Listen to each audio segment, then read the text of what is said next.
অনেকদিন ধরে তোমাকে কিছু বলতে চেয়েছিলাম কিন্তু মনের কথা বলার সাহস কখনো পাইনি।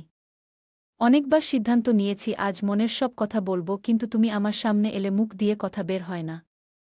কিন্তু আজ সাহস জোগাড় করলাম আমার অনুভূতি প্রকাশ করার জন্য। তোমাকে ছাড়া 1 ঘণ্টাও কাটালে মনে হয় বছর কেটে গেছে, তোমাকে না দেখলে আমি ঠিকমতো ঘুমাতে পারি না।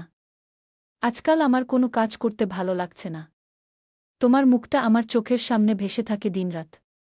আমি প্রতিনিয়ত তোমাকে স্মরণ করতে থাকি। এমন একটা মুহূর্তও নেই যেদিন তোমায় মিস করি না। এখন তোমায় ছাড়া একটা মুহূর্ত বেঁচে থাকা খুব কঠিন। তুমি আমার জীবনে আসার পর থেকে আমার জীবন সম্পূর্ণ বদলে গেছে। তুমি আমার জীবনে আসার পর থেকে আমার জীবন আরও সুন্দর হয়ে উঠেছে। যখন আমার হৃদয় আমার চারপাশে তোমার উপস্থিতির সামান্য অনুভব করে, তখন আমার মন পাগলের মতো এখানে সেখানে খুঁজতে শুরু করে। তুমিই আমার শক্তি, তুমিই আমার অনুপ্রেরণা। তুমি আমার জীবনের ভিত্তি, তুমি আমার প্রতিটি নিঃশ্বাসে উপস্থিত। তুমি শুধুই তোমার।